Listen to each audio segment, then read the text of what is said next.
Hey guys, and welcome back to Wind Waker HD. We have finally reached that point. The way to Hyrule is currently blocked, and in order to open it again, we need to reassemble the Triforce of Courage. Unfortunately, that means bopping about the Great Sea to find charts, to find shards, to complete the Triforce, and oh my god, why did they put this in their game? Because they were strapped for time, resource, and all-around patience, and the game just needed to get out. Oh my god, well, at least we're not playing the Japanese version, which, if I'm reading all the stuff I found correctly, and there's many conflicting reports, number one, they didn't have the incredible chart, or it didn't keep track of what Triforce pieces you had found. Either way, it kind of sounds like a dick move. But, like, on top of that, Triforce Chart 5 in the Japanese version, it goes, like, a normal chart to a normal chart, to the Triforce chart, and then to the shard.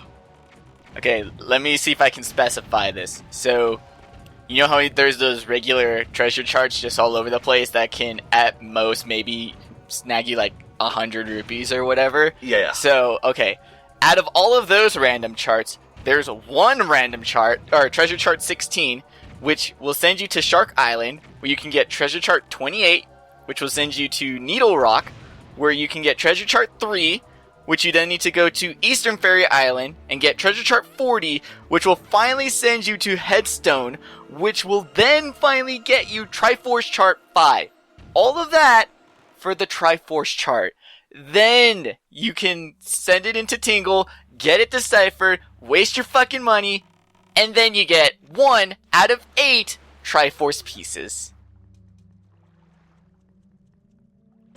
I thought we had it bad in the original version. Like, in the HD version of the game, thankfully there's only 3 Triforce charts, and the rest of the shards you can find just by, exploring where they were in the original game, but, poor Japanese players. Yeah, and a lot of people are really thrown off by that, because like, how could they have made it more tedious? Like, pretty easily, guys. We had it. I mean, yeah, it's not the most engaging part, but to literally go from 8 charts to 8 shards, like, there's a lot of ways you can make that way more tedious. And Wind Waker is hardly the only example of dickish gameplay like this being cut out. And it's certainly not the only example of that same dickish gameplay, like, escaping the mind of Western audiences when they bitch about games. Indeed. Well, what we're going to do here first is just go around and collect the 3 Triforce charts. Then we're going to get the shards, and maybe I'll throw another one on at the end, so we get like 4 in one part, and 4 in another. Yes, it is so long, I literally have to split it into 2 videos. Not even editing can save you from the tedium. Like, can you imagine just doing this your first time? In fact, can you remember doing it your first time? Nope. Never got this far. Saw that I had to go around getting treasure charts, and I was like, fuck it. Just fuck it. And then I ended up having to watch other people play Wind Waker. Did you like how I glitched out the camera back there, by the way? Yes. It's like those frame advancements in a cutscene in 2D games. Mm-hmm. Okay, next up we're heading to coordinate G5, Bird's Peak Rock.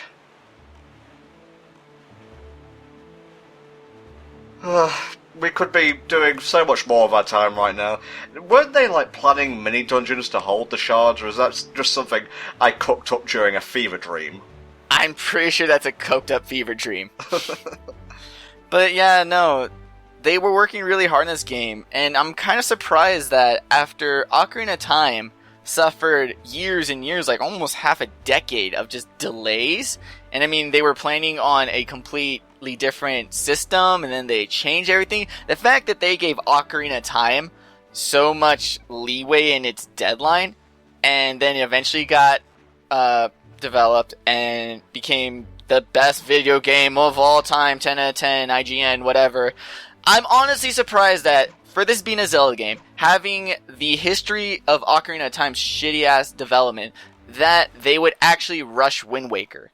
Like, it seems really weird. It's like, you guys know what happens when you delay a game. It doesn't, especially a Zelda game, you guys have the history, you have the franchise name, you can stand to delay it. This does not need to be like, release Christmas or else. Like, I'm honestly really surprised that Nintendo went in and put that sort of pressure on them and caused them to cut probably a quarter of a game out. Yeah, and Miyamoto has always said, a rushed game is bad forever, but a delayed game is good eventually, or something. I'm paraphrasing there, but it's a great quote all the same.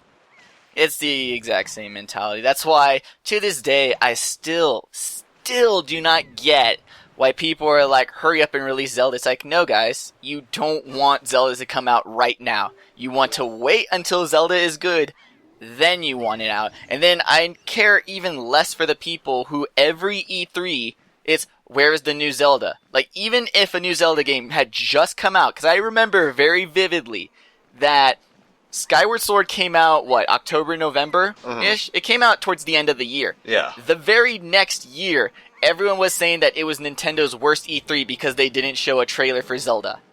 What E3 was that again? I'm just trying to remember what games they actually showed. It might have been the one where they were showing, all of the Smash Bros. Stuff, but people were instantly pissed at, why wasn't there a trailer for Zelda? It's like, because you got Zelda not even half a year ago. It would be the 2012 E3. Oh, that one may not have been so good. It was probably bad for other reasons. My point is that you guys just got a Zelda. What are you expecting? Another one right away? No. You may think you want that, but let me tell you, you don't want that. You don't fucking want yearly Zeldas. Yeah, it will stagnate even quicker. And, it's an old series anyway. It's used conventions and gameplay mechanics a lot. Imagine that on a yearly basis. Oof, I don't even really like Pokemon on a yearly basis nowadays.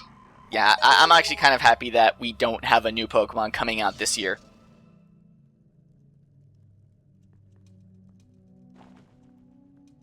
Something that just came to my mind, you were talking about, Zelda delays and whatnot. They actually had footage for Zelda U/NX for this year's E3, and they decided not to show it, which, on top of Federation Force and that Animal Crossing shite, really kind of stung, honestly. Maybe I'm just taking it a bit too personally. I have no investment in the Metroid Primes or in the Animal Crossing, so to me, those two are just... They're games I don't care about from a series I don't care about, so the sting isn't really there for me. I don't know, maybe showing footage? I don't know. Like I said, if they didn't feel ready to show the footage, who am I to say that, no, you were ready? It's like, I'm not on that development team. I don't know what that footage was going to be. Maybe they just really didn't feel comfortable with what the quality or what they had up to that point, and they didn't have any confidence in it. And that's fair. You don't want to force the developers, because that's still rushing. Even though it's rushing publicity, it's still rushing them. You don't ever want to do that with any sort of stage of development. You want things to be at a comfortable pace, but still, it's still business oriented. You don't want people taking 20 years to do something because, I gotta fix one more thing. It's like, no guys, we gotta release it now. Well, there was a lot of hypocrisy over saying, we don't show stuff early, when they showed, I forget what E3 it was. It was either 2014, where they showed Zelda U for the first time.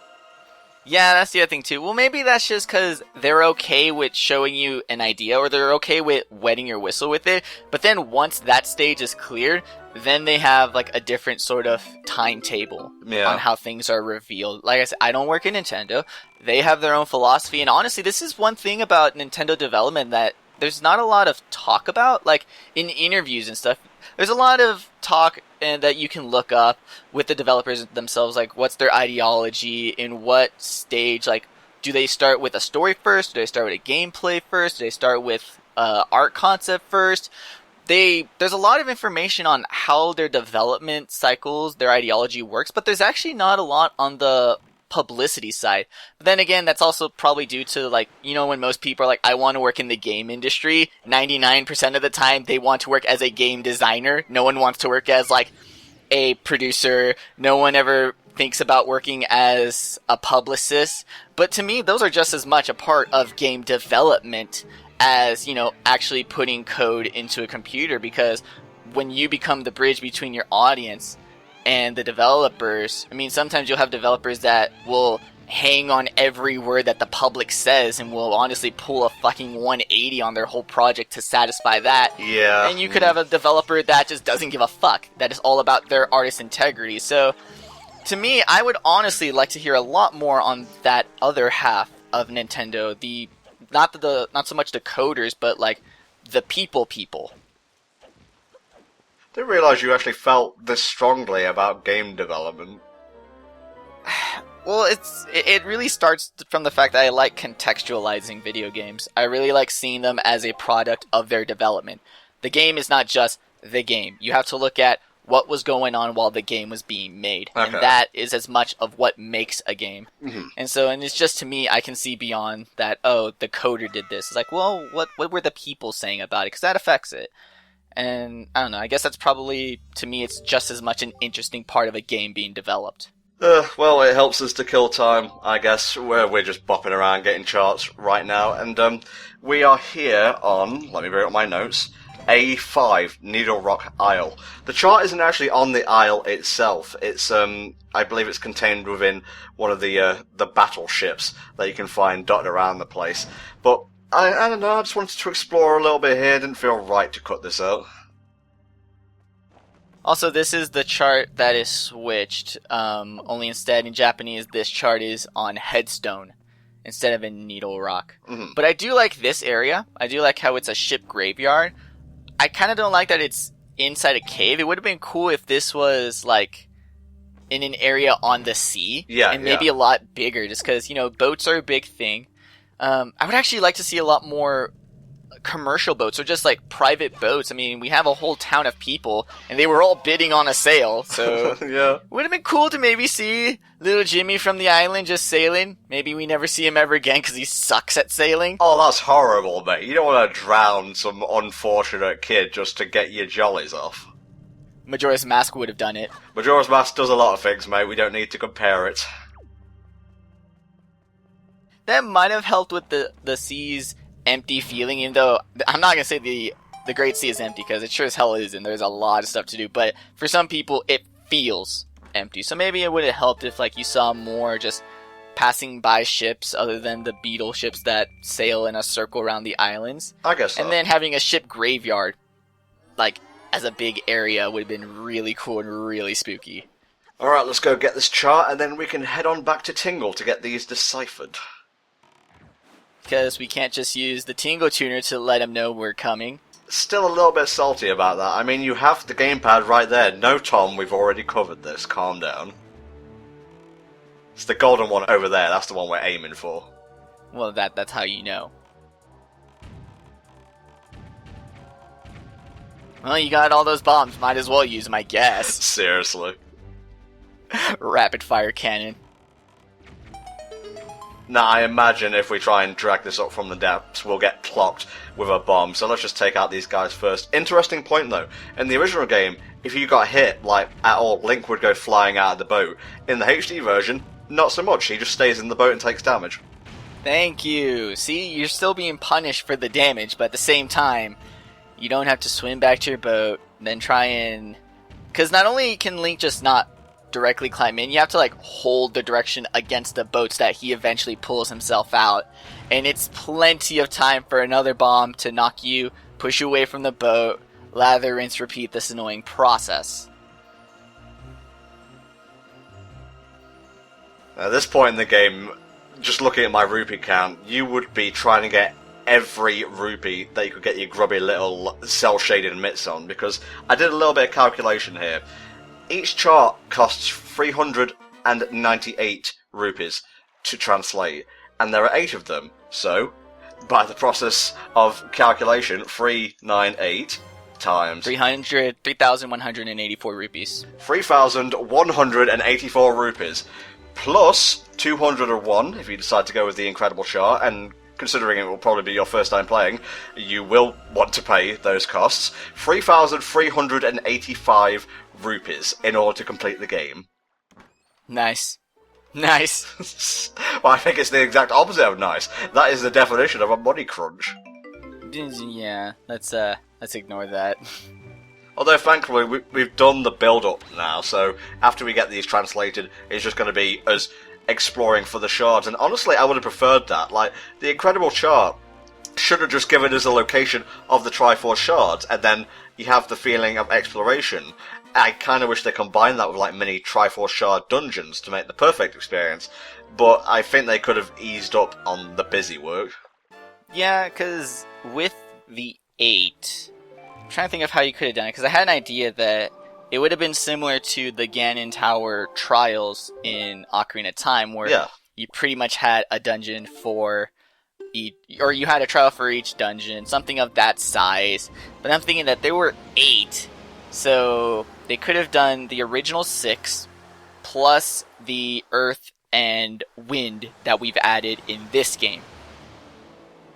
And I think that would have been cool. And then, of course, it's even better for some people, because that's even more tie-ins with Ocarina of Time. Hashtag greatest game of all time.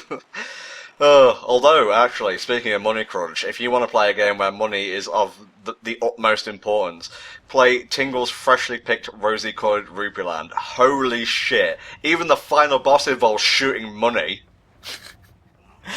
That was a fun game to watch. Make sure you have an FAQ at your side, though. It's one of those types of games. White variant and pink variant Tingles. Get all the amiibos. They're coming out soon. Shit. Nah, I'm just sticking with the Smash series. This is kind of creepy, because the guy in white is not Tingle's brother. I'm not sure about the one in pink. No, they're not. Well, I'm not sure if this was before or after they established the quote-unquote Tingle lore, that Tingle is not a dude. Tingle is a state. Tingle is a curse. Being turned into a Tingle is a curse upon the greedy. Well, actually, that's just in Rosy-Coloured Rupee Land and its sequel. It has its own continuity. And do you mind? You're in the way, Mr. Pink Tingle. Can't see green Tingle's gyrations. But do I want to? That's kind of distracting in the background. You've got the water sloshing around that cyclone, but the cyclone isn't moving. Oh yeah, I forgot that the time stop doesn't really work all that well. Oh, maybe if you, soak my pockets with doubloons, I can translate it for you? Maybe if you give me money, I can ascend to the next level and be closer to the Rupee God. I don't care what you say. I want the Rosy Rupee Land continuity to be thrown immediately into the mainline canon. We should totally just say fuck it to, like, the main timeline and do a playthrough of that game. Yeah, no, that's what I'm saying. We're gonna say fuck it to all mainline games, and next one is crossbow training, after that is Rosy Rupee, and CDI games after that. It'll be awesome. Oh boy, I can't wait to bomb the dongos.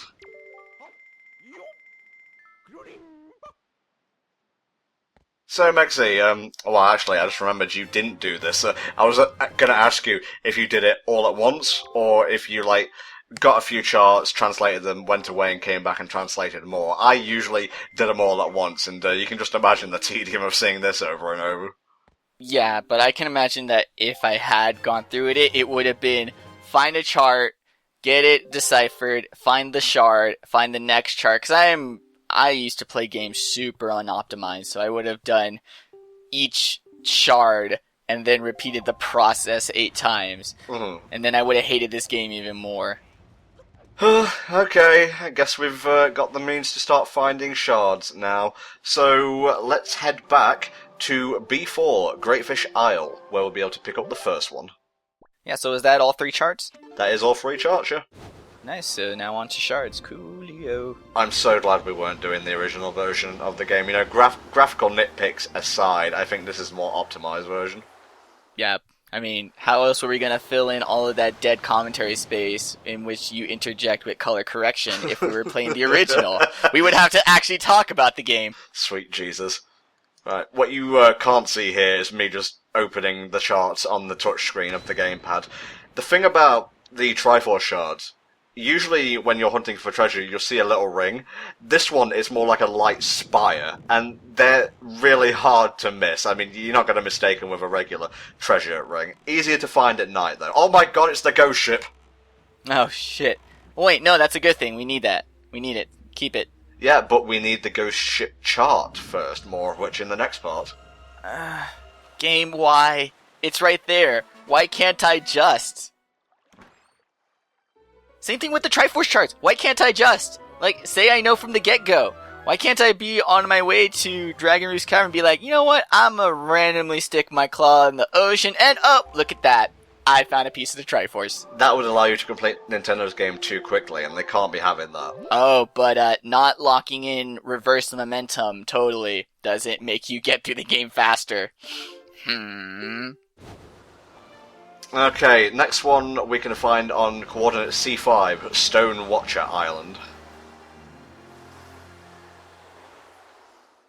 I think this is the one where we're gonna need the power bracelet? Well, at this point you should have all the available things, so you're not going to be strapped for means to get to these shards/charts. Especially anything that involves the power bracelet, because like I said before, it's kind of hard to distinguish what items would even need it from the get-go. Like, Ocarina of Time did a good job of distinguishing, like, this is something that will only be moved once you have the Silver Gauntlet, because they tended to be more grayish blocks as opposed to, like, the clay red. Yeah. And then the Gold Gauntlet were all giant pillars of stone. In this game, it's kind of hard to tell what actually needs the power bracelet. I mean, not that you have to actually think about it, because you got to get it as part of the story, but it does kind of, like you said, it causes people to just forget that that item even exists. What is that great fish over there? I don't have a map in front of me, so I'm really bad at the references in this of where what is on the Great Sea. All I know is that from all of the Great Sea, you can see the Tower of the Gods. And then you have the big Triforce created by Great Fish, Dragon Roost, and Forest Haven, and then the 3 Triangle Islands with Tower of the Gods in the middle. And then even more interestingly is that if you put Ocarina of Time Hyrule's map over it, the general area of Forest Haven lines up with Kokiri Forest, whereas Dragon Roost lines up with Death Mountain. Windfall is a bit with Kakariko, and then the Forsaken Fortress is way over where Gerudo Desert was. Perfect. Fits up perfectly. And it's general location. It's not like they line up exactly, but it's good enough that it tickles any timeline fanatic's funny bone. Yep. You see how the arrow is like automatically moving? That is so cool. Mm-hmm. I love it. It makes no sense, and I'm confused as to how and why it's working, but it works, and I don't care. Obviously, it would be too easy if you were able to sail right up to the light spire, so the Triforce ones disappear a lot sooner than your regular treasure spires. That's kind of weird that the chests have little vents. I mean, that's obviously how the chest sinks, but wouldn't that just degrade the Triforce material? Yeah. All that seawater in the chest? Alright, the next one is actually on this island, so it's kind of convenient. Super convenient, heck yeah. Also, question about with the spires. The Wii U gamepad has rumble, right? Yes, it does. Okay, cool. I've actually never held one before, so I don't even know. It doesn't...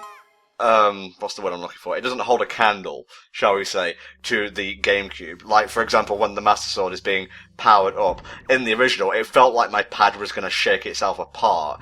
In this version, it feels a little bit on the weedy side. The power to repel evil mildly tickles. I'm not entirely sure, but I believe if you use the Hurricane Spin, like, the hitbox of the slash will actually go through their body and hit their back button. For some reason, I started playing, like, really carefully against the Armosses, but the rest of the dungeon, I could have done better, I guess. It's like you're playing a 2D by the way it looks. It's like, I'm gonna get an advantage position, wait for it, okay, there we go, now I'm gonna run away like a little girl. Funny you should say that. The original Zelda kind of resembles these dungeons, just a tad. Yes, well, in terms of, like, the enemy rooms, but having this center room with just 5 or however many branching rooms, whatever. It's a bit different, but still a bit of the same. If anything, I would still say that those little cave sections in Twilight Princess, those reminded me a whole lot of old Zelda 1 dungeons. Oh yeah, I hope they have like one or two of those, at the very least in Zelda U. I'm honestly looking forward to exploring that place, because if it takes place right after Skyward Sword, and, you know, this is a very shallow way of determining if it does, but, you know, it's got the sailcloth, then I hope we can explore a very rural Hyrule, you know, one that is kind of underdeveloped, because, you know, people haven't been living there for very long. True, but at the same time, a setup like that can be a bit annoying, because it's like, I'm thinking of building a town in this area. What do you think a good name would be? Kakariko? No, that's a stupid name. And then that joke just appears 50 fucking times and I want to scratch my face off. Yeah, I get you. Or it becomes a bit like Colony 6 and you have to keep donating in order to, like, build up the place. I'm kind of okay with that. It's just the wink wink nudge nudge. It's like a pun. Except it's a joke. That's a pun at the same time. It just makes me hate humor in general.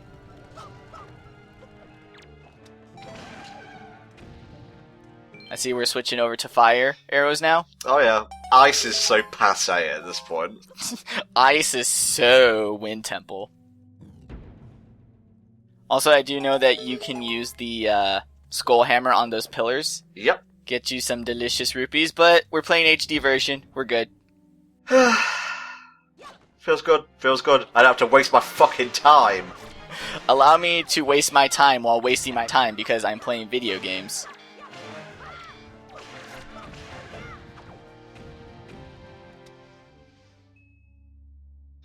The room is empty, making me the victor. It's kind of weird that despite how expressive Link is, like, once those little battles are over, you'd think, like, maybe they would throw a smile on his face. No, mate, he's just content with getting his sister back, really. That's all that matters. So then we should be done with the game. Basically, you know, fuck Ganon. If he wants to bring Hyrule back, who am I to judge? It's like he wants a kingdom that's not even at the surface of the world. He's just gonna conquer the underground. Who cares? What would happen to the world above, though? Would everyone be trapped on the mountaintops? Maybe. Guess so. It's not like anyone knows or cares about Hyrule at this point other than Link and Coral, so... Why? Yeah? Just why? Other than the fact that, oh, he's Ganon, he's evil, I'm playing Zelda, let's do it. I mean, other than that, what point? Play that funky music, not Hylian boy. Yeah, I do like how they have these specific pedestals for Triforce related chests, so, you know, at the very least, if you're just BS exploring and you happen to come across this, then you have a clear indication of, oh hey, looks like I'm gonna make some progress on this. Show me Triforce shard! Nope, here's a chart, now go find that shard, you little shit. That was a big one and all. I do like how they're not in, like, triangle shapes, that they're all kind of in, like, really janky, jigsaw-y shapes, because it kind of reminds me of the Zelda 1 pause screen, because now when you were actually getting the shards, and none of them are actually, like, nicely clean triangles. Yeah, actually, do you think that's a reference to Zelda 1? Well, yeah, there's 8 of them. It's a reference in the grossest way possible. It's probably the one Zelda 1 reference I'm not all that excited about. Ironically, the word gross has been overused to a gross capacity, so I'm just going to put that out of mind, and we're going to go find the last shard for today, bringing us up to 4 overall.